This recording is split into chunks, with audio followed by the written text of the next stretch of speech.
Sometimes a mother's love is the strongest when it's tested by her greatest failure. The weight of 6 years of regret pressed down on Denise's shoulders as she stood before the door of the home she'd abandoned, knowing that behind it lived the son who had needed her most, and the man who had tried to explain her absence. She had left broken by addiction and shame, but now she was clean, sober, and desperate to prove she was still the mother her 12-year-old son deserved. Mark had done his best raising Jordan alone, but the boy carried questions that only his mother could answer. This wasn't just about asking for forgiveness. This was about showing up for the family she had failed when they needed her most. What happens when a mother finally finds the courage to face the consequences of walking away?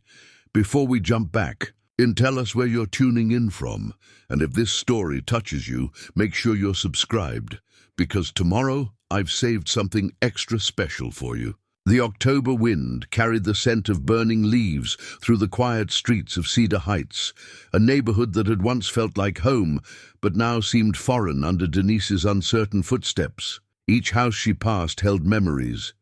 The Johnson's Blue Victorian, where she'd borrowed sugar for Sunday morning pancakes, the corner market where 6-year-old Jordan had insisted on buying penny candy with his allowance, the park where she'd pushed him on swings until her arms ached and he begged for just one more push. Denise pulled her second-hand coat tighter around her frame, thinner now than it had been 6 years ago, but healthier, stronger. The recovery center in Detroit had taught her many things, but none more important than the difference between surviving and living. For the first time in years, she was doing the latter. The photograph in her coat pocket felt warm against her. Fingers, worn edges soft from handling, colors faded but still precious. It had been taken at Jordan's 6th birthday party, just months before her world had crumbled completely. In it, she wore a yellow sundress that Mark had bought her for their anniversary, and Jordan sat on her lap with frosting on his nose, gap-toothed grin wide with pure joy. Mark stood behind them, his hand resting on her shoulder with the easy confidence of a man who believed his family was unbreakable. How wrong they had all been. The house came into view gradually, and Denise's steps slowed despite her determination. It looked smaller than she remembered, but well-maintained. Mark had always been meticulous about the yard, and she could see his care in the trimmed hedges, the swept walkway, the pumpkins arranged on the front steps. A basketball hoop hung above the garage, new since she'd left. Jordan would be tall enough to reach it now, maybe even make shots without standing on his toes. Through the front window, she caught glimpses of warm light, movement, the flicker of what might be a television.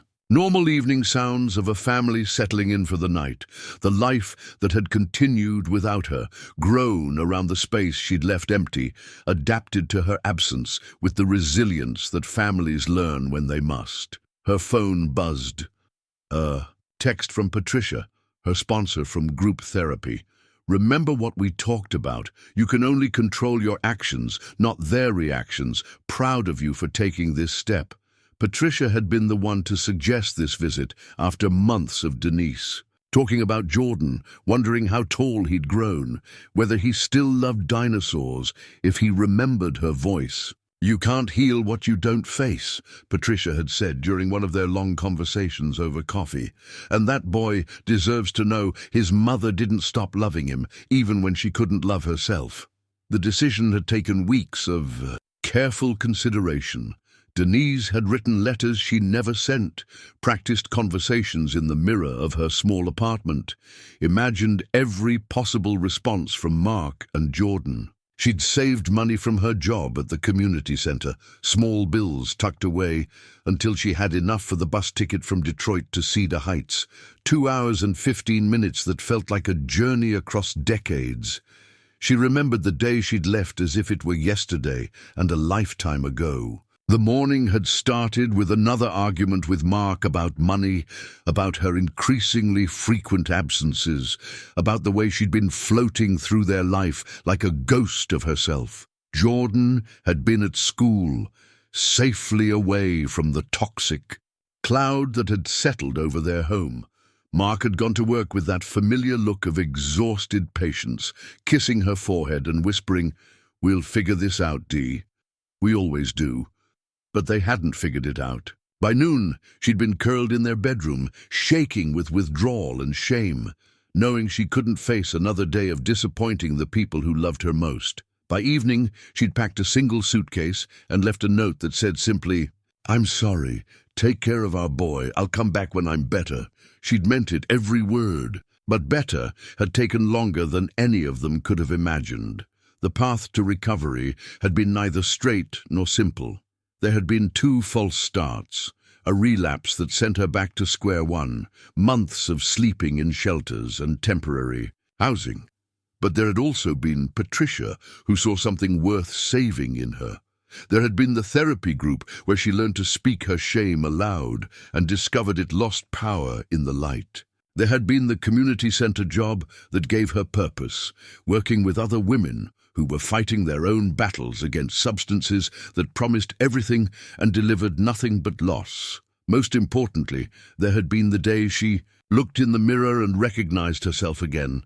Not the woman she'd been before, that innocent confidence was gone forever, but someone who had earned her sobriety, her self-respect, her right to try again. Now, standing before the door of her former life, she could hear voices from inside. A man's voice, deeper than she remembered Mark's being, and a higher one that made her heart clench with recognition and unfamiliarity in equal measure. Jordan, her baby, who wasn't a baby anymore, whose voice had changed while she was away learning how to be human again. The porch light flickered on, as if sensing her presence, and she realized how long she'd been standing there, gathering courage like kindling. Through the window, she could see Mark moving around what she assumed was still the kitchen, and the sight of him, older, a few more lines around his eyes, hair shorter but still thick, sent a wave of emotion through her that was part love, part loss, part fear of what she'd broken. She'd rehearsed this moment 1,000 times, but none of her preparation had accounted for the way her legs would feel weak or how her throat would close up with unshed tears. The photograph seemed to burn against her chest, evidence of what they'd once been, a talisman of what she hoped they might still become. Taking a deep breath that tasted of autumn leaves and possibility, Denise finally raised her hand to knock. The sound echoed across the porch, clear and decisive and final. There was no taking it back now, no more rehearsing or preparing or imagining. This was the moment that would determine whether love could survive abandonment, whether forgiveness was possible, whether a family could be rebuilt from the pieces she'd left behind. The voices inside quieted. Footsteps approached the door, measured and cautious. Denise touched the photograph one more time, whispered a prayer to whoever might be listening, and prepared to face the consequences of walking away and the possibility of coming home.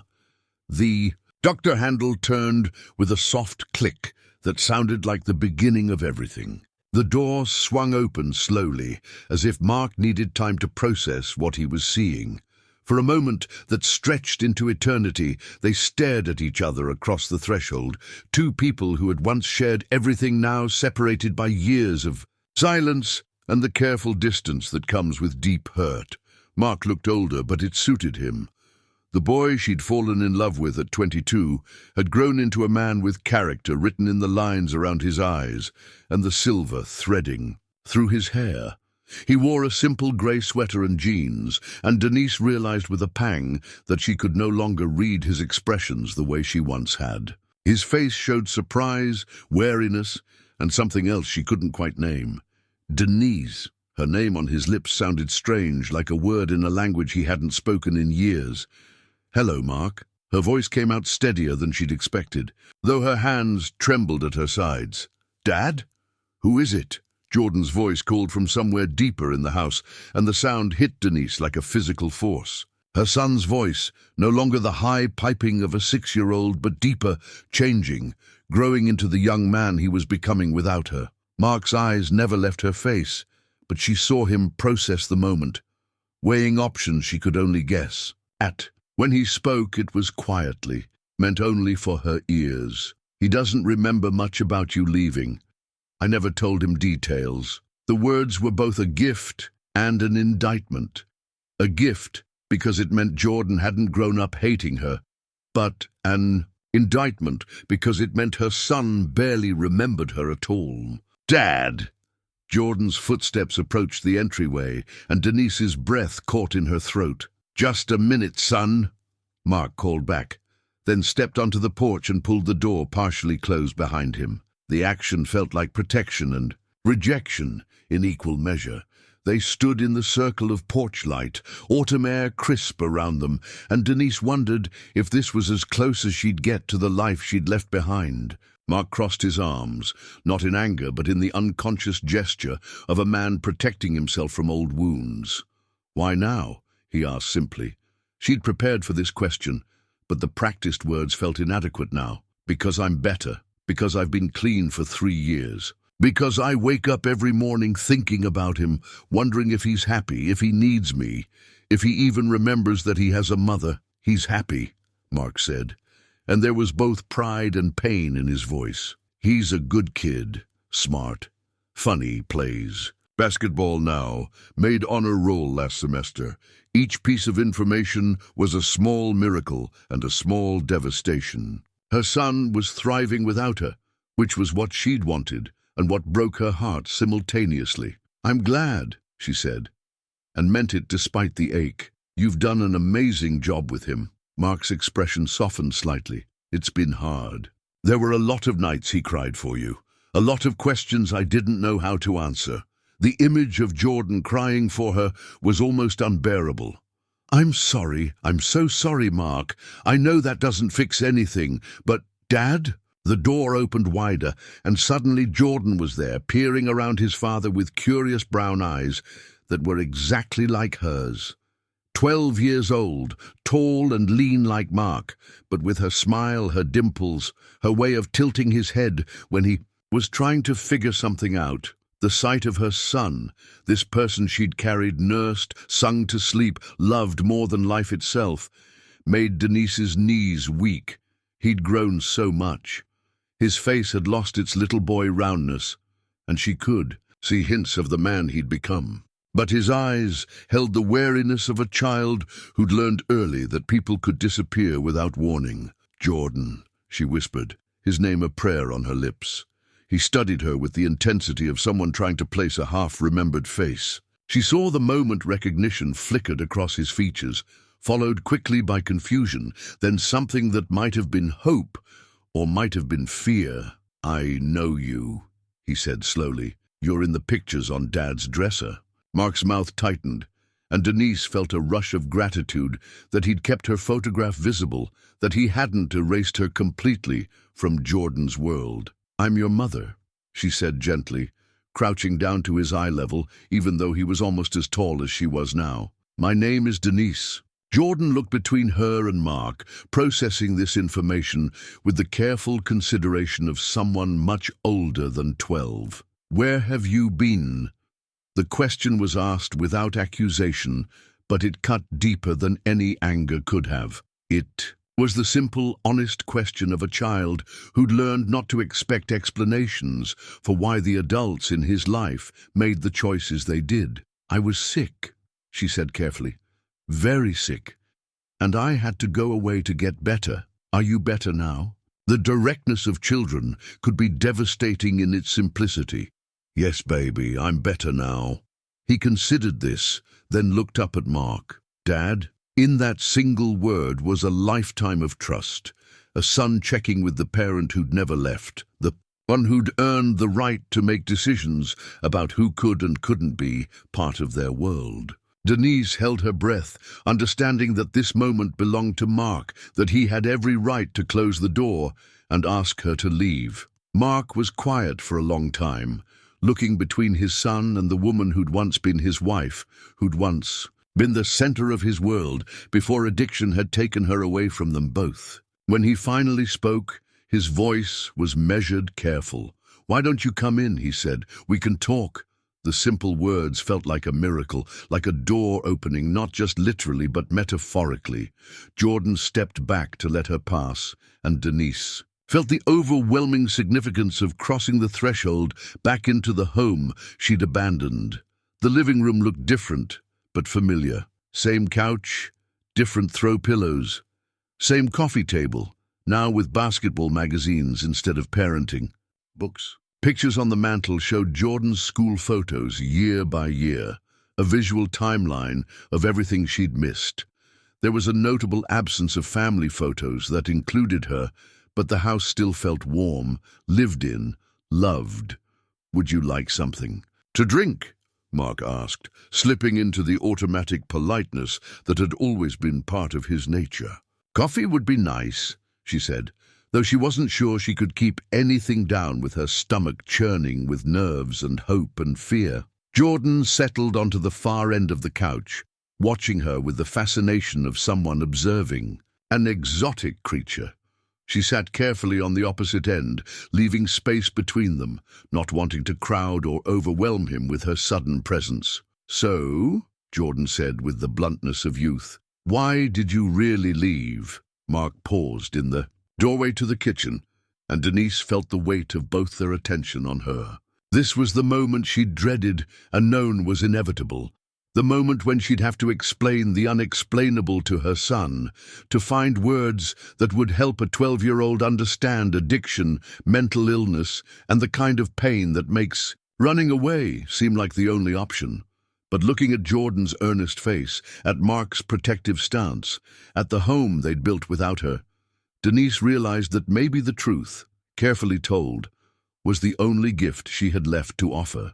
The kitchen sounds of Mark preparing coffee filled the silence while Denise searched for words that would make sense to a 12-year-old boy who deserved honesty but not the full weight of adult pain. Jordan waited with the patience of someone accustomed to careful conversations, and she realized this wasn't the first difficult discussion he'd navigated in this house. "Do you know what addiction means?"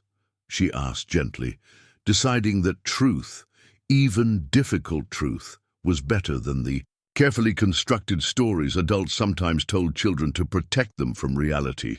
Jordan nodded slowly. "We learned about it in health class.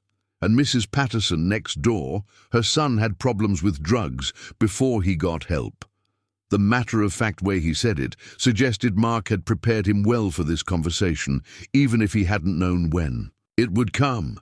Denise felt another wave of gratitude toward her ex-husband, who had somehow managed to keep their son informed without poisoning him against her. "That's what happened to me," she said. "I got sick with addiction, and it made me do things that hurt people I loved. It made me think I was protecting you and your dad by leaving, but I was really just running away from my problems." Mark returned with 3 mugs, setting hers on the coffee table with careful distance.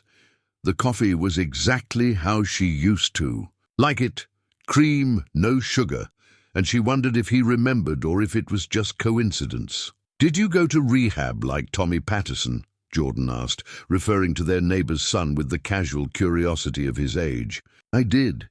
It took me a while to get better, longer than I hoped, but I had good people helping me, and I learned how to be healthy again." Jordan absorbed this information with the seriousness of someone much older. "Dad said you might come back someday when you were ready." The admission surprised her. She'd assumed Mark would have given Jordan closure, helped him accept that his mother was gone for good, rather than keeping hope alive. She looked at Mark questioningly and saw something vulnerable in his expression. "I couldn't tell him you were never coming back," Mark said quietly.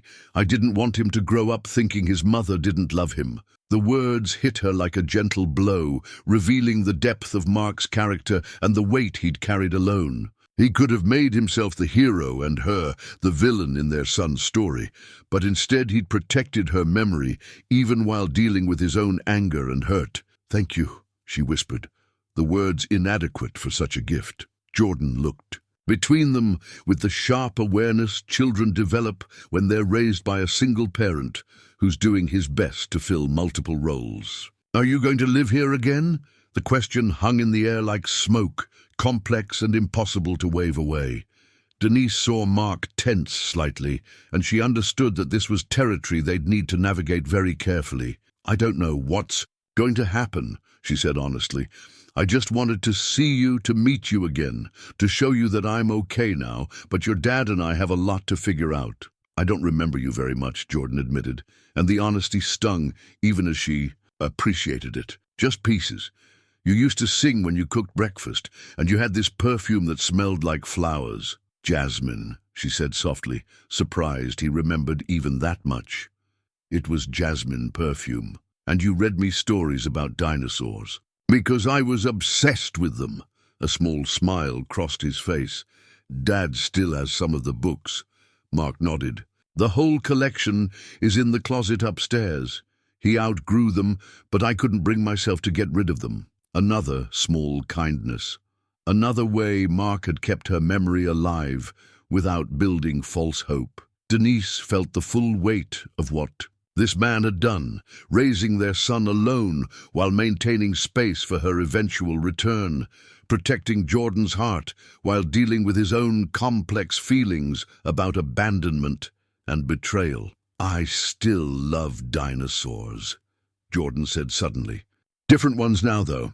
Did you know they've discovered that some dinosaurs had feathers, and that birds are basically modern dinosaurs? The excitement in his voice when he talked about something he loved reminded her so strongly of the little boy she'd left that her throat tightened with emotion. But it also showed her how much he'd grown, how his interests had evolved and deepened in ways she'd missed completely. I didn't know that, she said, leaning forward with genuine interest. Tell me more. For the next few minutes, Jordan launched into an enthusiastic explanation of recent paleontological discoveries, his earlier wariness forgotten in the pleasure of sharing something he was passionate about. Denise found herself genuinely fascinated, not just by the information, but by the way her son's mind worked, how he connected facts and drew conclusions, the careful way he explained complex concepts. Mark watched them both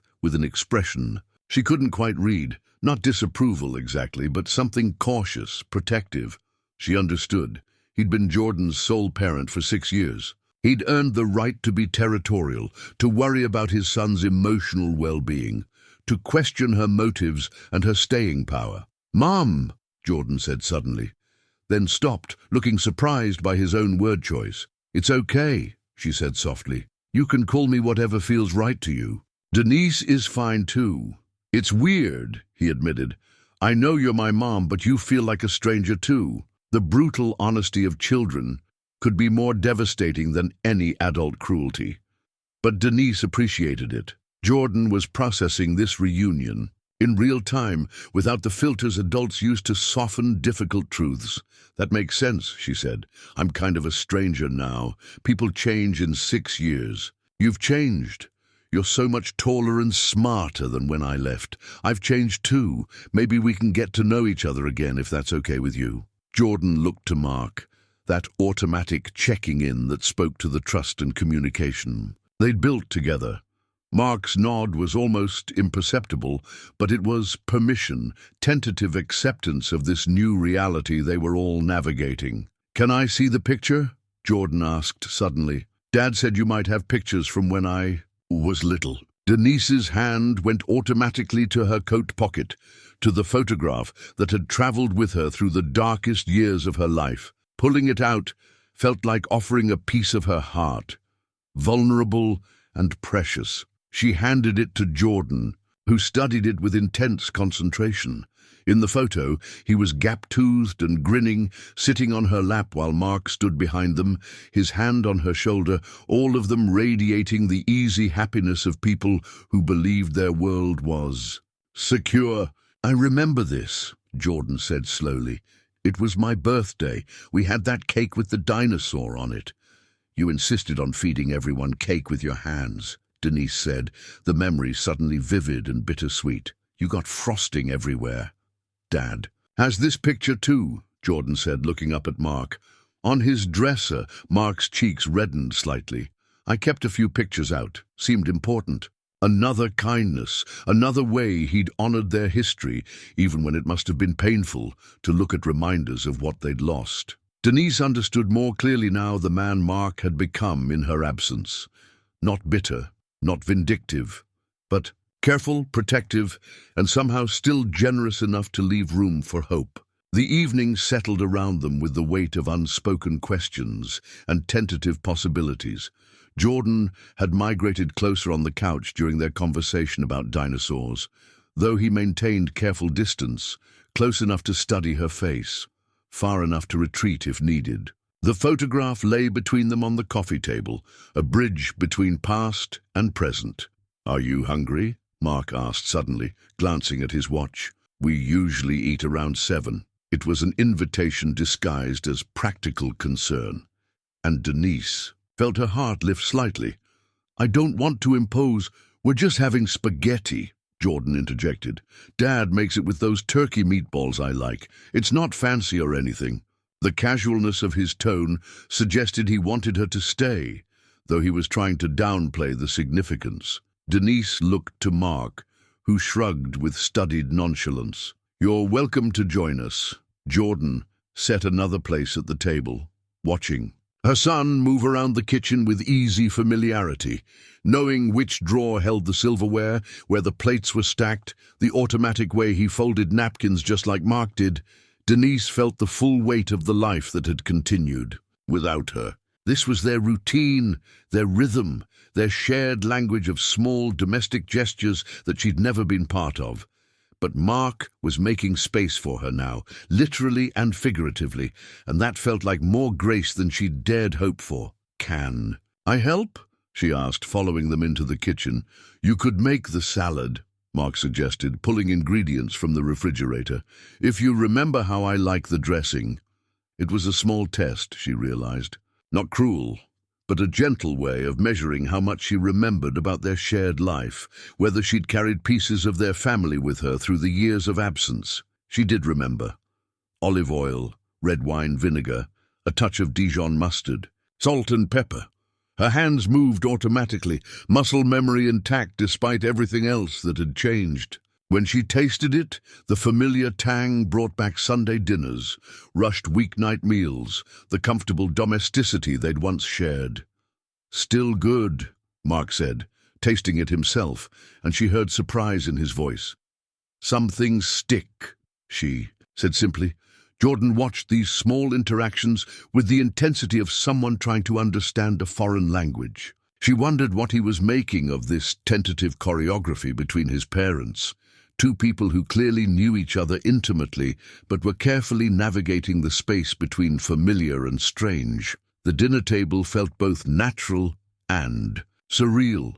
Jordan chatted about school, about his friend Marcus, who was teaching him guitar, about the basketball team he hoped to make in middle school.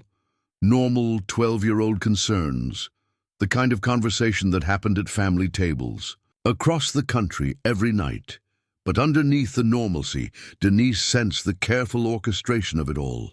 Mark guiding the conversation to safe topics, Jordan performing the role of happy, well-adjusted kid, perhaps more than simply being one, all of them aware that this might be their only meal together or the first of many. "Do you have a job now?" Jordan asked during a lull in conversation, his question direct and practical. "I work at a community center in Detroit," Denise said. "I help other women who are trying to get clean, trying to get their lives back together. It's hard work, but I like it. I feel useful. Do you like Detroit?" Jordan's questions had the quality of an interview, information gathering rather than small talk. "Parts of it. The people I work with are good people, but it's not home." "Where's home?" The question was loaded, carrying weight beyond its simple words. Denise looked around the kitchen, at Mark quietly cutting bread, at Jordan waiting for her answer with the careful attention of someone whose definition of family had been shaped by loss. "I don't know yet," she said honestly. "I'm still figuring that out." Mark glanced up at her admission, and she saw something shift in his expression. Not softening exactly, but a recognition that she wasn't making assumptions about sliding back into their lives as if nothing had happened. After dinner, Jordan disappeared upstairs to work on homework, leaving Denise and Mark alone with the dishes and 6 years of unspoken words. They fell into the old pattern without discussion. She washed, he dried, though the easy intimacy they'd once shared was replaced by careful politeness. "He's a good kid," Denise said, watching Mark stack plates with characteristic precision. "He is. It wasn't easy at first. A lot of nights he cried himself to sleep asking when you were coming home. I didn't know what to tell him. The words weren't accusatory, just factual, but they hit her like physical blows. I'm sorry. I'm so sorry, Mark. I know that doesn't change anything, but I need you to know that leaving him, leaving both of you, was the hardest thing I've ever done." "Then why did you do it?" The question came out quietly, without anger, but with the weight of years of wondering. She'd prepared for this conversation too, but like everything else about this evening, the reality was more complex than her rehearsals. "Had been because I was dying," she said simply, "not literally, but inside. Every day I stayed, I felt like I was poisoning everything good in our lives. I couldn't be the mother Jordan deserved, couldn't be the partner you needed. I thought, if I left, you could find happiness again. Jordan could have a real mother figure, someone who wouldn't disappoint him every day." Mark was quiet for a long time, methodically drying the same glass over and over. When he finally spoke, his voice was careful, measured. "I understand that. Logic, I even understood it then, on some level. But Denise, Jordan didn't need a perfect mother. He needed his mother. Flawed, struggling, working on her problems, but his." The words broke something open in her chest, and she had to grip the edge of the sink to steady herself. "I didn't know how to be that person then. I was so ashamed, so angry at myself. Every time I looked at him, all I could see was everything I was failing to give him. And now I know that shame and anger aren't reasons to run away. They're reasons to get help, to do the work, to fight for the people you love, instead of protecting them from yourself." Mark set down the glass and turned to face her fully. In his eyes, she saw the man she'd fallen in love with, but also the single father he'd become, the person who'd learned to love carefully, to protect what mattered most. "What do you want, Denise? Not what you think we want to hear, not what seems reasonable or fair. What do you actually want?" The question hung between them, honest and necessary and terrifying, because wanting something didn't make it possible, and possibility didn't guarantee it was wise. "I want to know my son," she said finally. "I want to be part of his life if he'll let me. And I want to see if there's any way to repair what I broke between us, even if it's different now, even if it's not what we used to have." Mark nodded, slowly, as if her honesty deserved acknowledgement, even if he wasn't ready to respond to it. From upstairs came the sound of Jordan's music, muffled through the ceiling, and they both looked up automatically. Two parents sharing concern for their child, the most natural thing in the world, and somehow miraculous after everything they'd been through. 2 weeks had passed since that first evening, and a fragile routine had emerged. Denise had extended her stay in Cedar Heights, taking a room at the modest inn on Main Street and calling in favors to arrange time off from her job in Detroit. Mark had agreed to supervised visits, afternoon coffee while Jordan did homework, family dinners twice a week, careful experiments in rebuilding connection without disrupting the stability he'd worked so hard to create. The white envelope had arrived that morning, addressed to Jordan in careful handwriting that Denise recognized immediately. She'd been dropping off school supplies. Jordan had mentioned needing poster board for a science project, when Mark handed it to her with a troubled expression. "It's from your mother," he said quietly, glancing toward the stairs where Jordan was getting ready for school. Denise stared at her mother's handwriting, feelings tangling in her chest like thorns. Beverly Williams had not spoken to her daughter in 4 years, not since the last disastrous phone call when Denise had asked for money, and her mother had finally said what they'd both been thinking, that some people were beyond saving, that some mistakes couldn't be forgiven. "How does she know I'm here? Small town, word travels." Mark's tone was neutral, but she could read the concern in his posture. "Jordan doesn't know about the rift between you two. I never told him why your family doesn't visit. Another kindness, another way Mark had protected their son from adult complications. Denise's relationship with her own mother had been strained long before addiction made it impossible. Beverly Williams was a proud woman who believed in pulling yourself up by your bootstraps and had little patience for what she saw as weakness or excuses. "Mum, what's that?" Jordan appeared at the bottom of the stairs, backpack slung over his shoulder, eyes bright with the energy of someone who'd slept well and had plans for the day. "A letter from your grandmother Beverly," Mark said, handing it over. "Your mum's mother." Jordan's face lit up with curiosity and pleasure. "Really? I haven't gotten a letter in forever. Can I read it now, or should I wait until after school?" The innocence in his question made Denise's stomach clench. She'd never told him about the painful family dynamics. The way her mother's love had always come with conditions, the disappointment that had curdled into something colder over the years of watching her youngest daughter struggle with demons Beverly couldn't understand or accept. "Why don't you read it after school?" Denise suggested gently. "That way, if you have questions, we can talk about them together." Jordan nodded agreeably and tucked the envelope into his backpack. After he left for school, Mark and Denise sat in the kitchen with their coffee, the letter's presence heavy between them. "What do you think she wants?" Mark asked. "I don't know.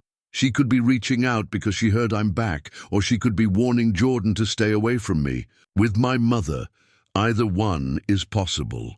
Mark was quiet for a moment, then asked the question she'd been dreading. "Does he need to know? About everything that happened with your family?" The everything encompassed years of painful history. Her parents' disappointment when she dropped out of college, their disapproval of her choices, the way family gatherings had become minefields of criticism disguised as concern. But mostly it encompassed the final breakdown, when addiction had made her desperate enough to steal from her own mother's purse, when Beverly had called her a stranger and told her not to come home until she could act like the daughter she'd erased.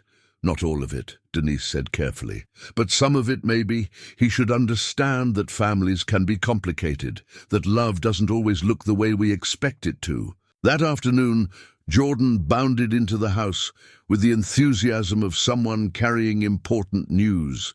He pulled the letter from his backpack and waved it triumphantly. "Can we read it now? I've been thinking about it all day." Denise and Mark exchanged glances and she nodded. Whatever her mother had written, Jordan deserved to know about this piece of his family, complicated as it might be. Jordan settled between them on the couch and carefully opened the envelope. The letter was written on Beverly's good stationery, the kind she saved for important correspondence, and her handwriting was as precise as ever, despite her 73 years. "Dear Jordan," he read aloud, "I hope this letter finds you well and happy. I heard through the grapevine that your mother has come to visit, and I wanted to reach out to my grandson, whom I think about often but have not had the chance to know. Properly."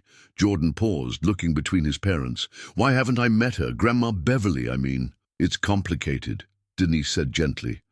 "My mother and I had some disagreements over the years. We haven't talked in a while." "What kind of disagreements?" Mark leaned forward slightly, ready to intervene if needed. But Denise held up a small hand. This was her story to tell, her relationship to explain. "The kind that happen when people love each other but don't always understand each other," she said carefully. "Your grandmother had very specific ideas about how I should live my life, and when I made choices she disagreed with, it became hard for us to get along." Jordan absorbed this with the seriousness he brought to all family matters. Were the disagreements about the addiction stuff? His directness continued to surprise her, the way he could cut through adult euphemisms to the heart of things. "Partly, yes. My mother didn't understand addiction the way some people do. She thought it was a choice I was making rather than an illness I was fighting." "That's not very fair," Jordan said with the righteous indignation of someone his age. "No, it wasn't. But people from your grandmother's generation sometimes think about these things differently. That doesn't make her a bad person, just someone who sees the world through different eyes." Jordan nodded thoughtfully, then returned to the letter. I would very much like to meet you properly and hear about your interests and activities. Perhaps your parents would consider bringing you to visit me in Grand Rapids, or I could make the drive to Cedar Heights if that would be more convenient. I have enclosed some photographs from when your mother was your age. I thought you might like to see the resemblance. With love and hope, your grandmother Beverly. The letter came with a small stack of photographs, and Jordan spread them out on the coffee table with fascination. There was Denise at 12, gap-toothed and grinning. In a school photo, Denise at 14, awkward in her first formal dress for a church banquet. Denise at 16, arm around her high school boyfriend, both of them trying to look more sophisticated than they were. You look just like me, Jordan said wonderingly, holding up the 12-year-old photo next to his own school picture from this year. The resemblance was striking. The same eyes, the same smile, the same way of tilting their heads slightly when posing for cameras.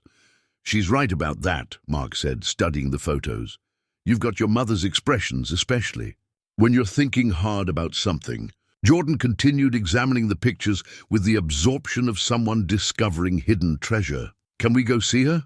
I mean, if it's okay with everyone? The question hung in the air, loaded with implications. Denise felt the familiar knot of anxiety that came with thoughts of her mother, but also something else, a possibility she hadn't dared consider. What do you think? She asked Mark, genuinely uncertain. I think that's between you and your mother, he said carefully. But Jordan should know his grandmother if she wants to know him. What if she's mean to Mom? Jordan asked, demonstrating the protective instinct that seemed to come naturally to him. Then we'll leave, Mark said simply. But maybe she won't be. Sometimes people change their minds about things, especially when grandchildren are involved. The idea of facing her mother after 4 years of silence felt daunting, but looking at Jordan's hopeful face, Denise realized this wasn't really about her anymore. This was about a boy who was curious about his family, who deserved to know where he came from, who had the right to form his own relationships even if hers were complicated. I could call her, Denise said slowly, see if she really means it. About wanting to meet you. Would you? Jordan asked, leaning forward with excitement. I've never had a grandmother I could actually visit. I mean, Dad's parents live in Arizona, and we only see them at Christmas. I'll call her tonight, Denise promised, though the thought made her stomach flutter with nervous energy. That evening, after Jordan had gone to bed, Denise sat in her hotel room, staring at her phone. Her mother's number was still in her contacts, unchanged despite years of silence. Finally, she dialed before she could lose her nerve. Hello? Beverly's voice was exactly as she remembered, crisp, alert, slightly wary. Hi, Mama. It's Denise. Silence stretched between them, heavy with history and hurt. When Beverly finally spoke, her voice was softer than Denise had expected. Heard you were back in town. How are you, baby girl? The old endearment, one she hadn't heard in years, made Denise's eyes fill with unexpected tears. I'm okay, Mama. I'm clean. I've been clean for 3 years. I'm glad to hear that. I truly am. Jordan got your letter today. He's very excited about the idea of meeting you. And his father? Mark always seemed like a good man. I hated that. Things ended the way they did. Mark's been amazing. He's raised Jordan beautifully, and he's being very generous about letting me back into their lives. Beverly was quiet for a moment, then said, And what about us, Denise? Can we be generous? With each other too? The community center's therapy journal had been Jordan's idea, though he hadn't known it at the time. During one of their afternoon conversations, he'd mentioned keeping a diary for English class and wondered aloud if writing things down helped people figure out their feelings. The innocent question had sparked something in Denise's mind, and now the small leather journal sat in her hotel room like an anchor, filled with 3 years' worth of recovery thoughts, gratitude lists, and letters she'd never sent. She'd brought it with her to Cedar Heights without really planning to share it, but something about her conversation with Beverly the night before had shifted her perspective. Her mother's question about generosity had lingered, challenging her to consider what honesty might look like in all her relationships, not just the one with her son. Mark was waiting in the coffee shop downtown when she arrived, having agreed to meet while Jordan was at basketball practice. The journal felt heavy in her bag, its weight disproportionate to its actual size. She ordered her usual black coffee, no cream since recovery had changed her tolerance for rich foods, and settled across from him at a corner table. "How did the call with your mother go?" he asked, studying her face with the careful attention that had always been part of his nature. "Better than I expected. She wants to drive down this weekend to meet Jordan. She seemed different somehow, softer." "People do change," Mark said, though she heard reservation in his voice. He'd been present for some of the painful phone calls, with Beverly over the years, had witnessed the way those conversations left Denise drained and defensive. "Mark, I want to show you something." She pulled out the journal, setting it on the table between them. "This is my therapy journal. I've been writing in it since I got clean. I know it's a lot to ask, but I'd like you to read some of it. The parts about you and Jordan, about why I left, about what recovery has taught me." His eyebrows rose slightly. "Denise, that's private. Your therapy work, not all of it. Just specific entries. The ones where I was trying to understand what happened to our family, what I did wrong, what I wish I could have done differently." She pushed the journal closer to him. "I've marked the pages. If we're going to figure out how to move forward, I think you need to see where I've been mentally, how I've processed everything that happened." Mark looked at the journal with the wariness of someone being offered intimate knowledge they weren't sure they wanted. "Why now? Why this?"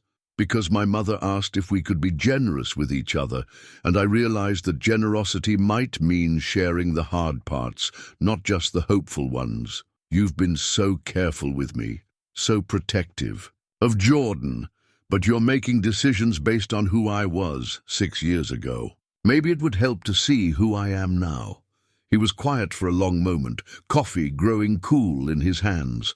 Finally, he opened the journal to the first marked page and began to read. Denise watched his face as his eyes moved across her handwriting. The careful documentation of shame, insight, and gradual healing that had marked her path back to herself. The entry was from 8 months into recovery, written on a particularly difficult day when the weight of what she'd lost had felt crushing. "Patricia says I need to stop punishing myself for being human. But how do you forgive yourself for abandoning your child? Mark used to say Jordan had my eyes, and I loved that. This little piece of me reflected back in perfect innocence. But when the addiction got bad, I couldn't look at those eyes anymore. All I could see was my failure staring back at me. I told myself I was protecting him by leaving, but I was protecting myself from seeing my own shame in his face every day. That's the truth I can barely write down, much less say aloud. I didn't leave because I loved him too much to hurt him. I left because I loved him too much to face what I was doing to him." Mark's jaw tightened as he read, but he continued to the next marked entry from a year later. "Had a breakthrough in group today. Realized that my mother's criticism all those years wasn't really about me. It was about her own fear of not being good enough. Her terror that my problems reflected something lacking in her parenting. When I stole that money from her purse, it wasn't just a betrayal. It was confirmation of her deepest fear about herself as a mother. Understanding that doesn't excuse what I did, but it helps explain why she cut me off so completely. She needed to save herself from my chaos, the same way I thought I needed to save Jordan from mine." The third entry was more recent, written just 2 weeks before her return to Cedar Heights. "Patricia asked me what I would say to Mark if I could tell him. One thing. I said I'd apologize, but she pushed back. You've already apologized in your head 1,000 times. What would you say that he actually needs to hear?" The answer surprised me. "Thank you. Thank you for loving Jordan enough to let him keep loving me. Thank you for not turning him against me even when you had every right to be angry. Thank you for holding our family together when I fell apart. Thank you for being the parent I couldn't be. Gratitude might be more important than apology at this point. Mark closed the journal carefully and sat back in his chair. His expression was complicated, cycling through emotions she couldn't name. When he finally spoke, his voice was quieter than usual. "I never knew you saw it that way. The part about Jordan's eyes, I couldn't tell you then. I could barely admit it to myself. And I never knew you understood about my anger, about how hard it was to explain your absence without making him choose sides. You did an incredible job with that. He doesn't carry resentment toward me, which means you found ways to honor his love for his mother, even when you probably wanted to protect him from it." Mark rubbed his forehead, a gesture she remembered from their marriage when he was processing something difficult. "This helps. Reading this helps me understand that you weren't just running away from us. You were running away from yourself, both. Things can be true.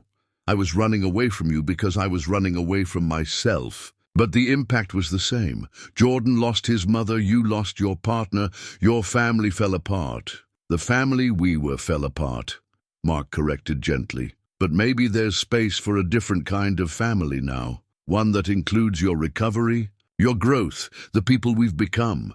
The possibility in his words felt both thrilling and terrifying. What would that look like? I don't know yet. But Jordan asked me something yesterday that's been on my mind. What?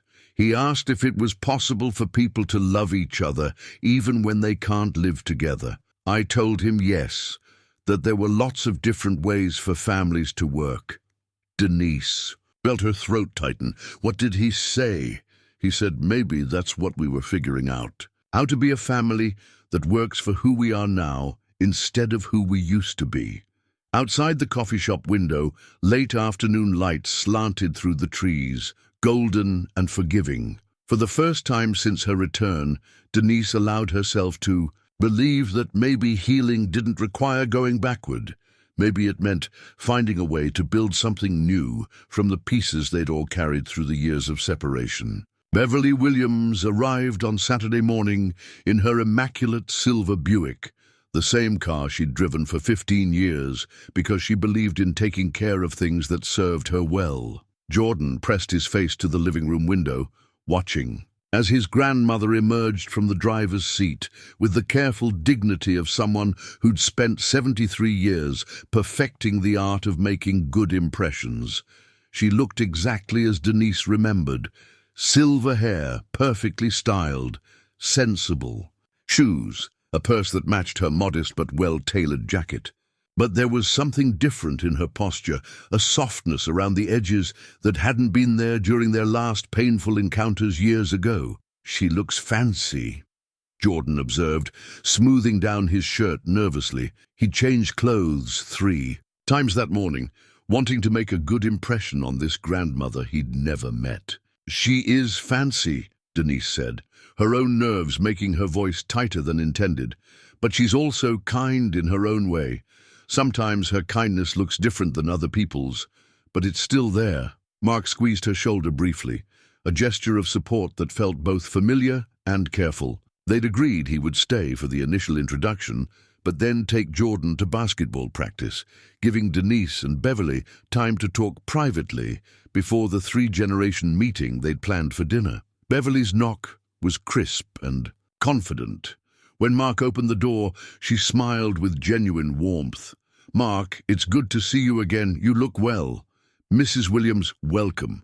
Please come in."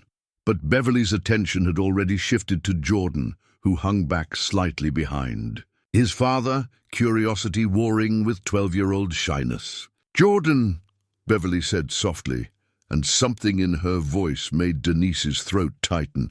"My goodness, you're nearly as tall as your father." "Hi, Grandma Beverly," Jordan said, the title still unfamiliar on his tongue. "Thank you for the pictures. Mom and I look really similar when we were kids." "You certainly do.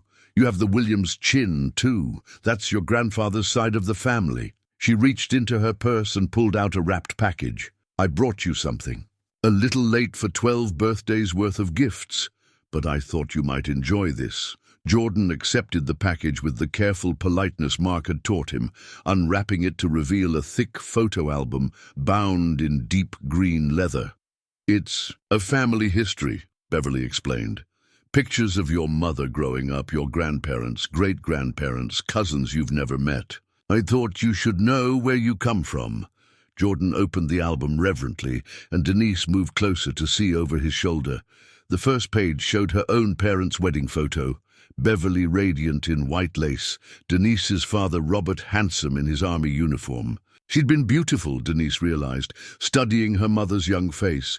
Genuinely beautiful, with hope and determination shining in her eyes. "This is Grandpa Robert?" Jordan asked, pointing to the tall man beside Beverly.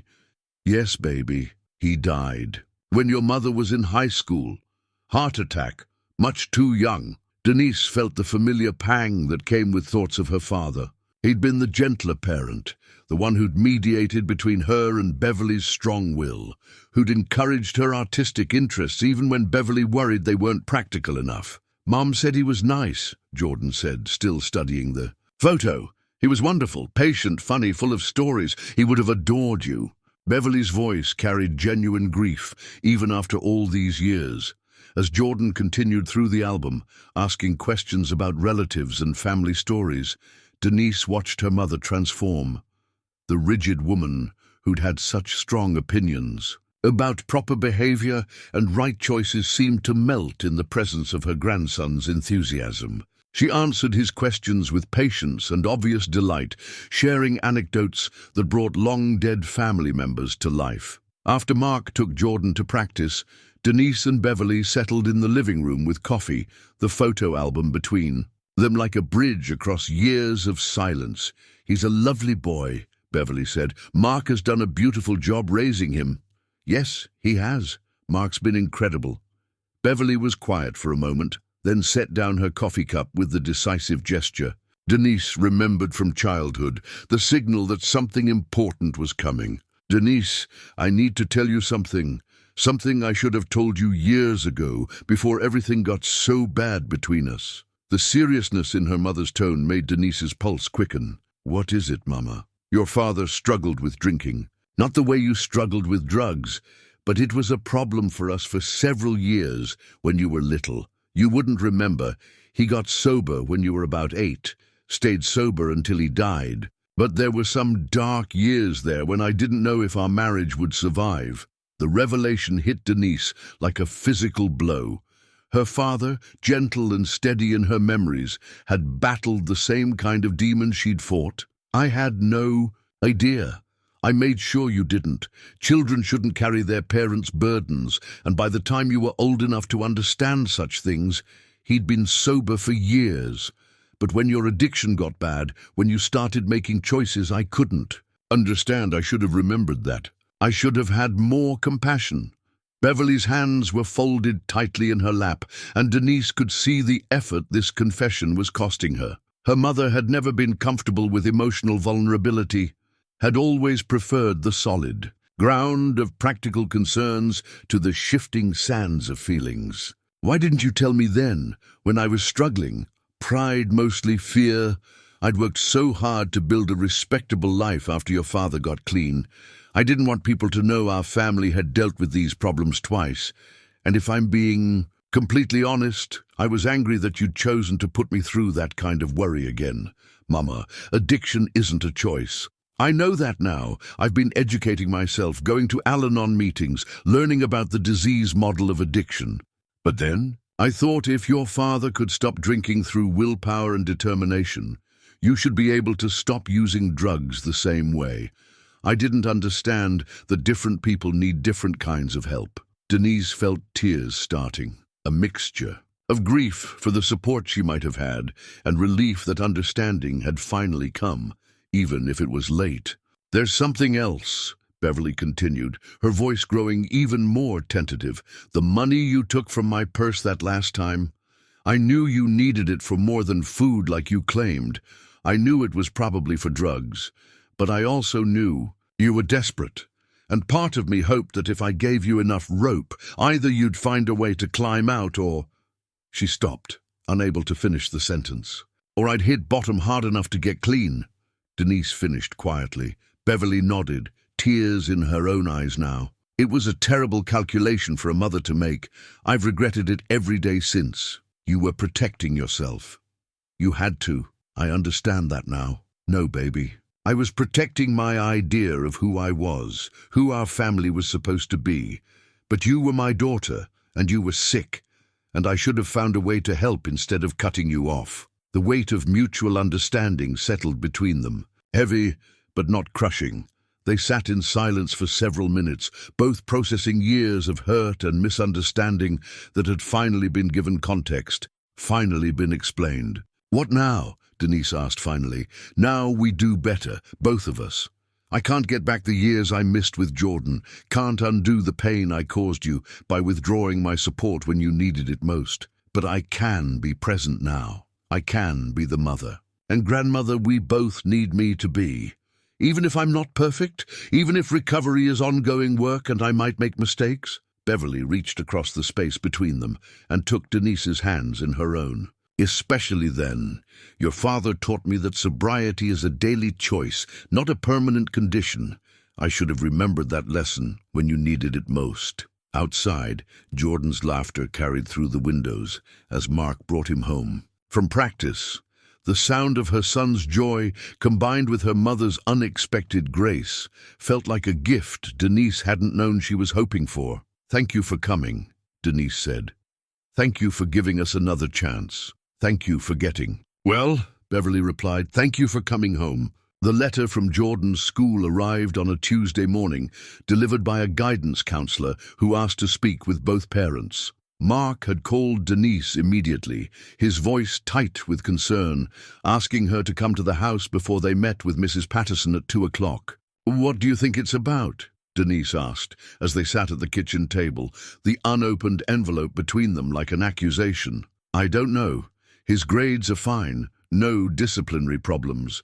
But he's been quieter lately, more thoughtful. I thought it was just the adjustment of having you back in his life, but maybe there's more to it." They'd been navigating the new family dynamic for 3 weeks now, and it had felt surprisingly natural.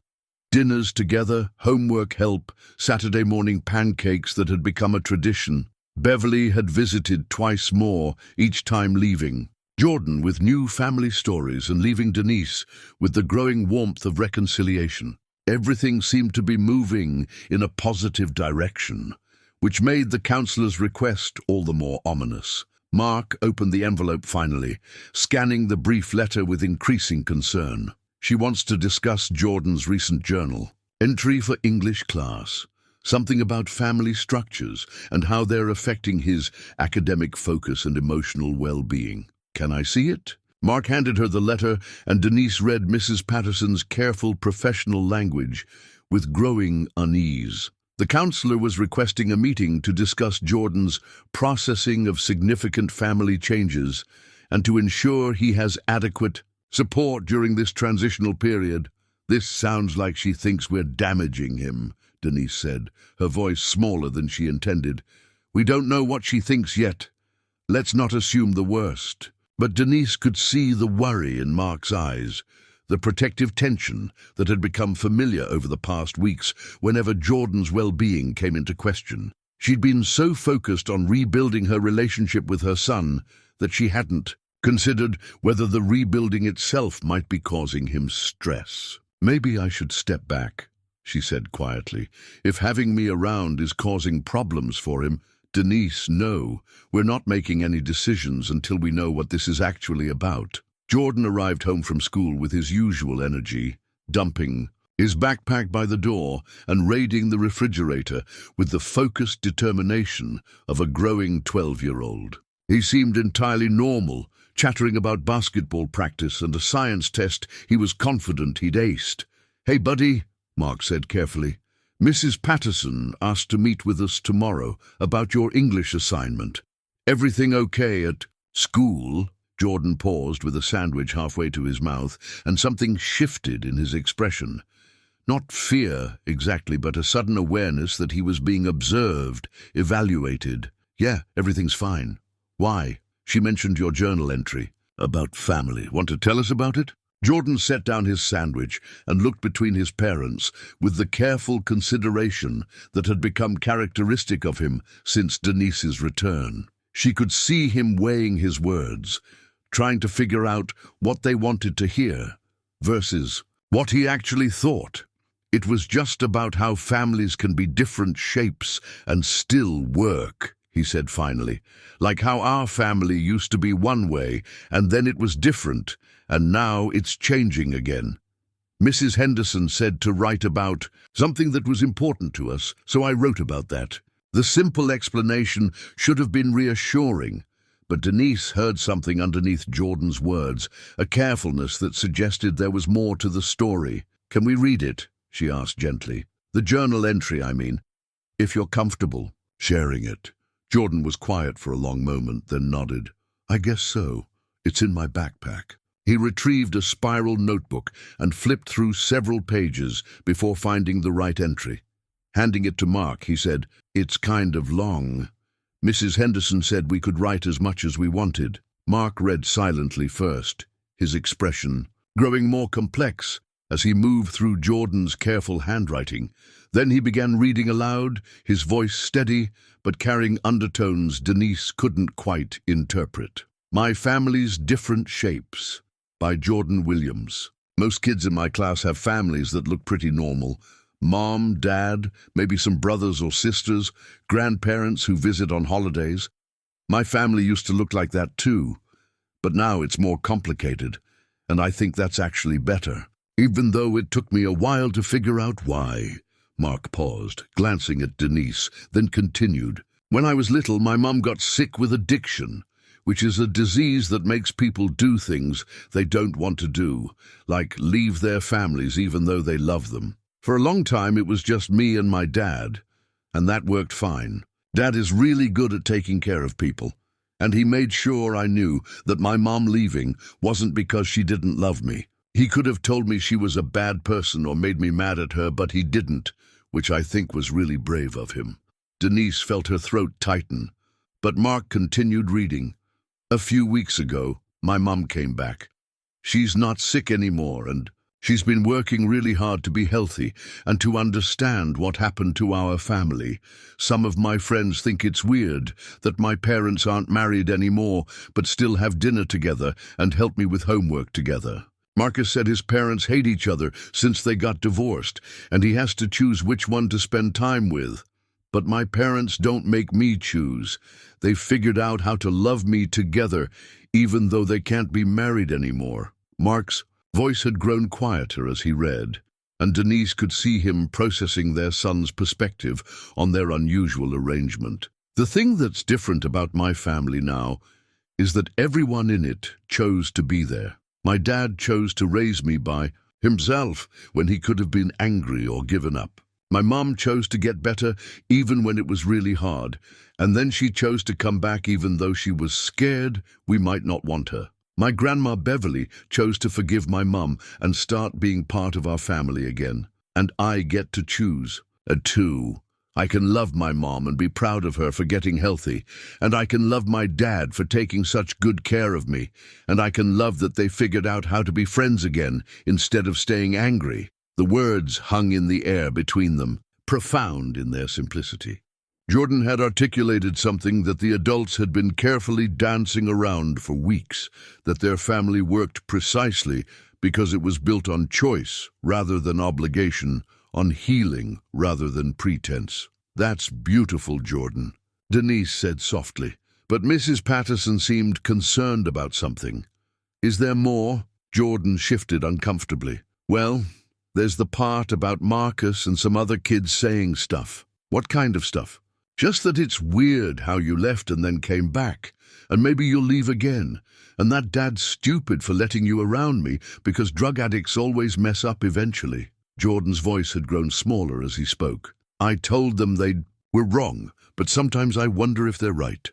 Not about Dad being stupid, but about you maybe leaving again." The honesty hit Denise like a physical blow. Her son had been carrying this fear alone, protecting both his parents from his own anxiety about abandonment, trying to navigate schoolyard cruelty while maintaining faith in their fragile new family structure. "Oh, baby," she whispered, reaching across the table to take his hands. "Is that why Mrs. Patterson wants to meet with us? Because you wrote about being worried?" Jordan nodded miserably. "I wasn't supposed to write about the scary parts, but it just came out. And then Mrs. Henderson read it and said maybe I should talk to someone about my feelings." Mark closed the notebook gently and looked at his son with the kind of love that made Denise understand all over again why she'd fallen for this man years ago. "Jordan, you should never have to carry those worries by yourself, and you should never have to defend your family to kids who don't understand your situation. But what if they're right? What if Mom does leave again?" The question hung between them, honest and necessary and terrifying. Denise realized that this was the moment everything had been building toward. Not just her return, but the test of whether that return was sustainable, whether she could make promises about the future that she could actually keep. "I can't promise. I'll never make mistakes again," she said carefully. "Recovery is something I work on every single day, and there are no guarantees about anything in life. But I can promise that if I ever struggle again, I won't handle it by disappearing. I'll get help. I'll talk to you and your dad. I'll do whatever it takes to stay healthy and stay present." "How do I know that's true?" "Because," Mark said, surprising them both with the certainty in his voice, "your mother came back when she didn't have to. She could have stayed in Detroit, built a new life where no one knew about her past. But she chose to come here, chose to face us, chose to do the hard work of rebuilding trust. People who are planning to run away don't usually run toward the people they've hurt." Jordan absorbed this logic with the seriousness he brought to all important matters. Finally, he looked up at both parents with an expression that was heartbreakingly mature. "So what do we tell Mrs. Patterson tomorrow?" "We tell her the truth," Denise said. "That our family is healing, that healing is complicated and sometimes messy, but that we're committed to doing it together. And if you need someone to talk to about the hard parts, that's okay too. Strong families ask for help when they need it." Jordan nodded, seeming satisfied with this answer. But Denise knew that tomorrow's meeting would be more than just explaining their situation to a school counselor. It would be the first real test of whether their rebuilt family could withstand outside scrutiny, whether their unconventional approach to love and healing could hold up in the face of questions and doubt.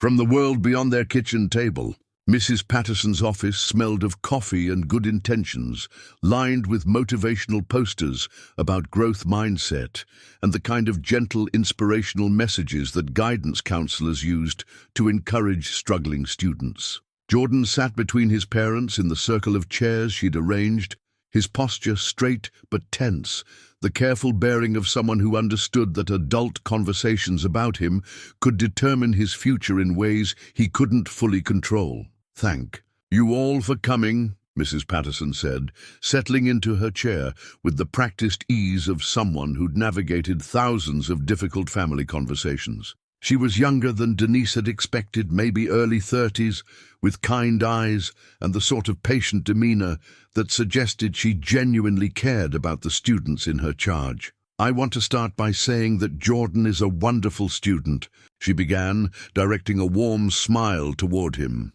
"His teachers consistently praise his thoughtfulness, his academic performance, and his kindness toward other students. This meeting isn't about any problems he's caused." Denise felt some of the tension leave her shoulders, but she noticed Mark remained alert, protective instincts still engaged. "However," Mrs. Patterson continued, "his recent journal entry raised some concerns about the emotional processing he's doing around significant family changes. I wanted to make sure he has adequate support and that we're all on the same page about how to help him navigate this transition." "What specifically concerned you?" Mark asked, his voice carefully neutral. Mrs. Patterson pulled out a copy of Jordan's essay, though she didn't read from it directly.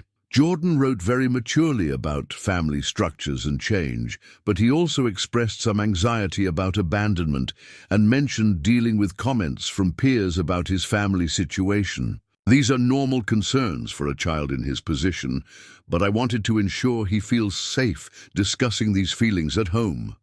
He does, Denise said quietly. We talked about it last night after we got your letter. I'm glad to hear that. Jordan, would you like to share how that conversation went, or is there anything you'd like us to know about how you're feeling right now? Jordan looked between his parents.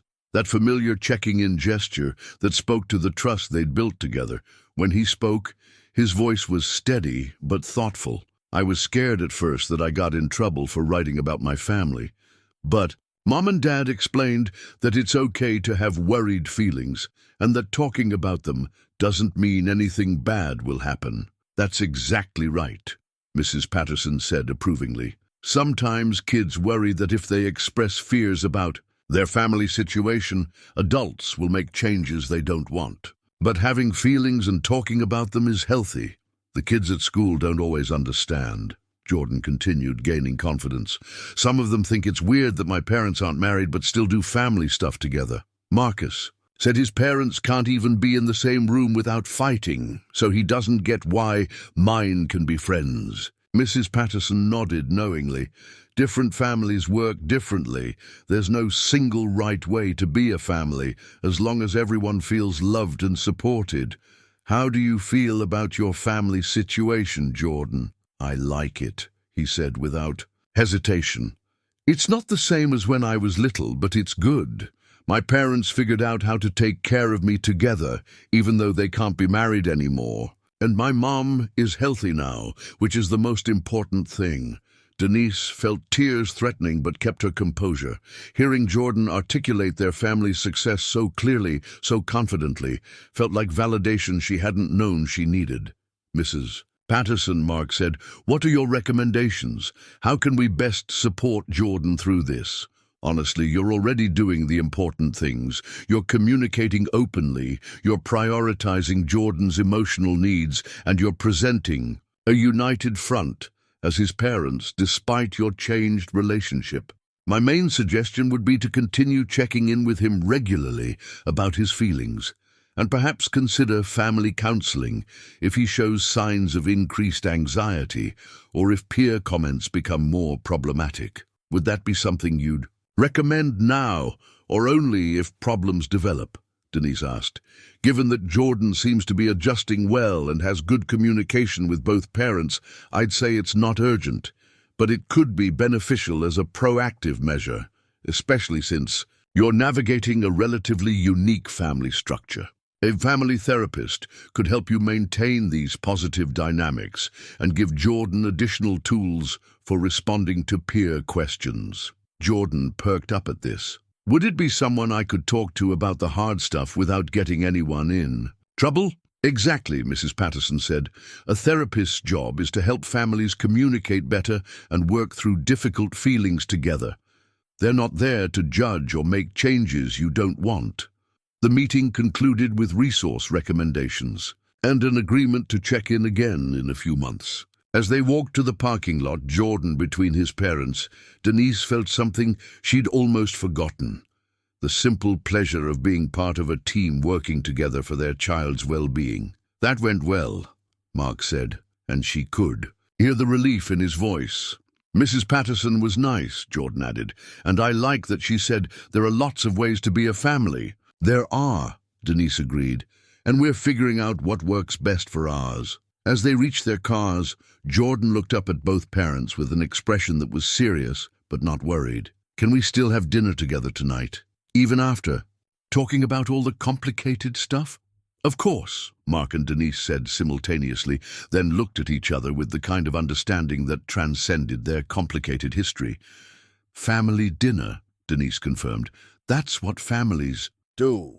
The job offer from Detroit arrived 3 days after the school meeting, delivered via email at 7 in the morning, while Denise sat in her hotel room drinking coffee and preparing for another day of tentative family building. The community center where she'd worked was offering her a promotion, program director, significant pay increase, her own office, the chance to develop new initiatives for women in recovery. It was everything she'd worked toward professionally. Validation of her skills and dedication, recognition of her journey from client to counselor to leader. Under normal circumstances, she would have accepted immediately, but these weren't normal circumstances, and the decision felt impossibly weighted with implications for the fragile life she was building in Cedar Heights. She stared at the email for 20 minutes before calling Patricia, her sponsor, who listened patiently as Denise explained the opportunity and her conflicted feelings about it. "What does your gut tell you?" Patricia asked in her direct way. "That I don't want to leave, but I don't know if that's healthy attachment or fear of change or genuine clarity about what I want. Those are three very different things. Which one feels most true?" Denise closed her eyes, trying to separate the voices in her head. The practical one that said careers mattered, the fearful one that said she might be making decisions based on guilt, the quiet one that whispered about home and family and second chances. "I think I genuinely want to stay. Not because I'm afraid to leave, but because I'm building something here that feels valuable. But, Patricia, what if I'm being selfish? What if I'm prioritizing my feelings over what's best for Jordan? And Mark, have you asked them what they think would be best?" The question was simple but revolutionary.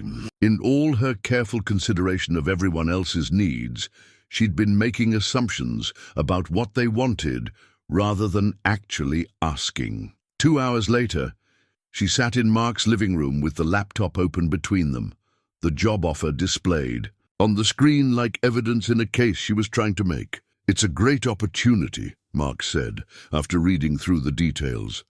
"You'd be good at it. You've got the experience now, the credibility with the population you'd be serving." "But," she asked, hearing reservation in his voice. "But nothing. It's your decision, Denise. You don't need our permission to advance your career."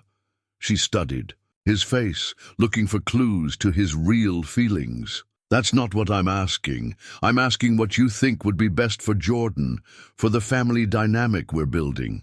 Mark was quiet for a long moment, choosing his words carefully. "Jordan's been happier these past few weeks than I've seen him in years. Not that he was unhappy before, but there's something different now, more complete. He talks about you all. The time, what you said about his science project, how you explained fractions differently than I do, the stories you tell about your recovery work. So you think I should stay? I think you should make the decision based on what you want your life to look like. We'll adapt either way. But if you're asking whether we want you to stay, the answer is yes." The simple honesty of it made her throat tight. No conditions, no qualifications, just clear preference stated without manipulation or pressure. When Jordan came home from school, she showed him the offer too, explaining what it would mean in terms of her career and the recognition it represented. "But you'd have to move back to Detroit?" he asked, and something in his voice made her pay careful attention. "Yes, if I took it. It's too far to commute from here." Jordan absorbed this information with his characteristic seriousness, then asked the question she'd been dreading. "Do you want to take it?" "Part of me does. It's exciting professionally, and I've worked hard to get to this point. But another part of me wants to stay here, to keep building our family relationship, to be closer to you and your dad and Grandma Beverly." "What would you do if you stayed? For work, I mean." It was a practical question that showed how much he'd grown up, his understanding that adults needed meaningful work as well as family connections. "I've been thinking about that. There's a need for addiction counseling services here in Cedar Heights. I could start my own practice, work with the county health department, maybe develop programs for rural communities that don't have enough resources." Jordan's eyes lit up. "That sounds cool. Like you'd be helping people here the way you helped people in Detroit?" "Exactly. And I'd be close enough to have dinner with you regularly, to come to your basketball games, to be part of your daily life instead of someone who visits occasionally." "I'd like that," he said simply, then added with the bluntness of youth. "But don't stay just for me if you really want the other job. I don't want you to be sorry later." The wisdom in his words amazed her. At 12, he understood something about love that many adults struggled with, that genuine care meant wanting someone to make choices they could live with happily, even if those choices involved sacrifice. That evening, after Jordan had gone to bed, Denise sat at her laptop composing 2 different emails, one accepting the position, one declining it. Both felt momentous in different ways. Both required courage. Finally, she chose the one that felt like hope rather than fear, like building rather than maintaining, like coming home rather than moving forward. She declined the promotion and began planning her new life in Cedar Heights. 6 months later, Denise's counseling practice occupied a small but bright office on Main Street, 3 blocks from Jordan's school and 5 minutes from the house where Mark and Jordan had built their life without her and were now rebuilding it with her. The sign on her door read, "Cedar Heights Counseling Services, Addiction Recovery and Family Support." And some days she still marveled at seeing her name professionally displayed in the town where she'd grown up, fallen apart, and found her way back to herself. The waiting room held 2 comfortable chairs and a small table with magazines, tissues, and a plant Beverly had brought from her own garden. Something green and resilient that thrived in various conditions, her mother had said. With a meaningful smile, through the window, Denise could see the elementary school playground where Jordan had played as a little boy, where other children played now while their parents worked toward recovery, toward healing, toward second chances at family. Her first client of the day was Maria Santos, a young mother whose struggles with prescription painkillers had cost her custody of her 2 children. They'd been working together for 3 months now, and Maria was making progress, 60 days clean, attending support meetings regularly, learning to navigate the complex emotions that came with facing the damage addiction had caused. "I had a visit with my kids yesterday," Maria said, settling into the chair across from Denise's desk. "It went better than usual. My daughter actually hugged me when I left." "How did that feel?" "Amazing. Terrifying. Like maybe this could actually work out." Maria's voice carried the cautious hope that Denise recognized from her own journey, the belief that healing was possible, tempered by the knowledge that nothing was guaranteed. What made this visit different from the others? "I think I'm finally learning to be present instead of trying to make up for lost time. Instead of planning elaborate activities or buying things I couldn't afford, I just listened to them talk about school, about their friends, about the normal stuff they're dealing with. It felt more real." Denise nodded, remembering her own early visits with Jordan, the way she'd tried to cram months of mothering into a few hours, how Mark had gently suggested that consistency mattered more than intensity.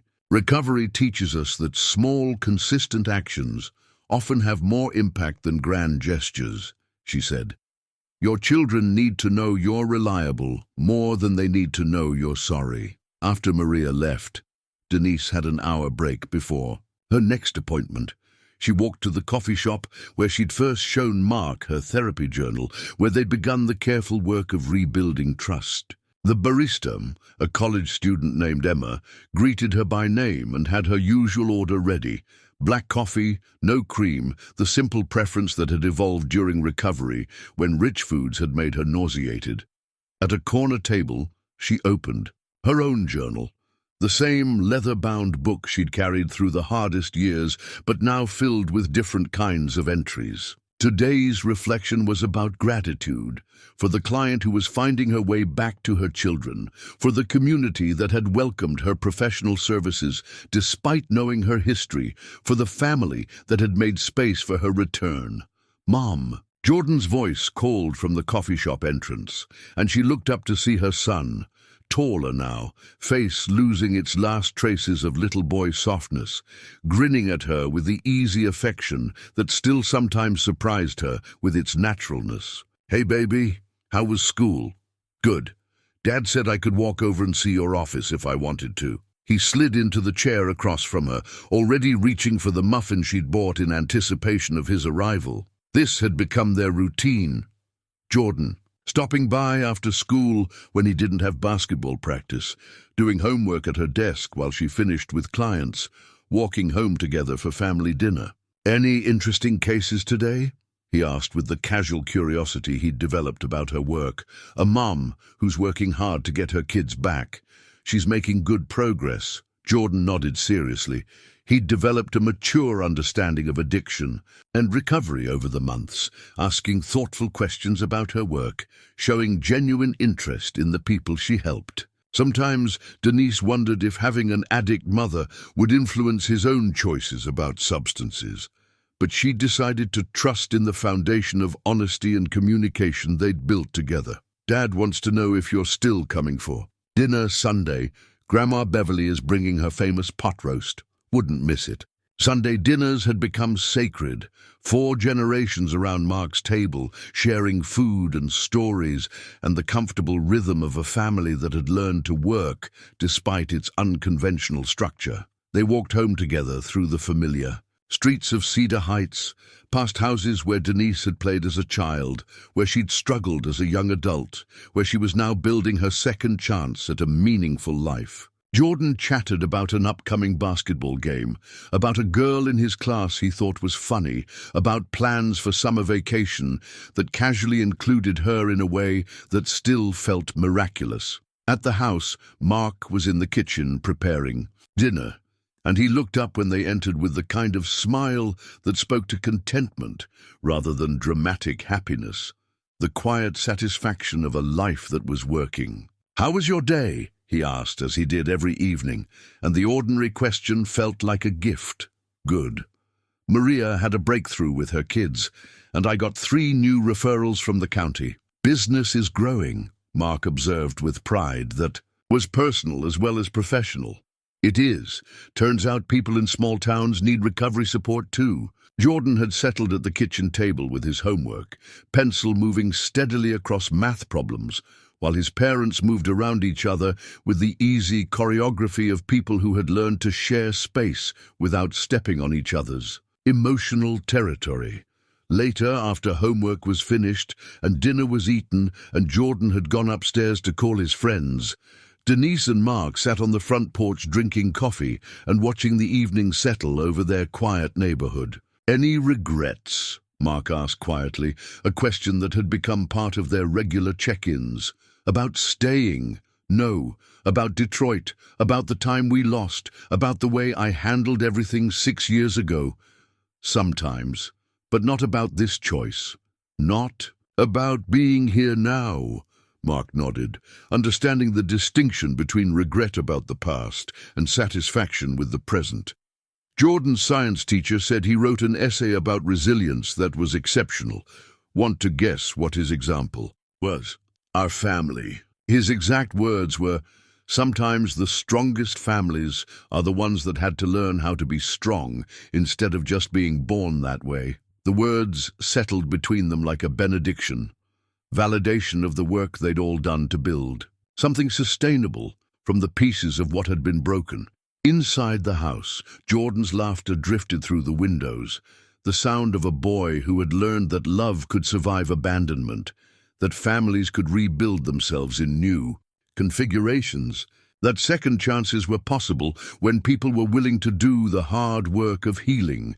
Denise touched the photograph in her pocket, the same faded image from Jordan's 6th birthday party.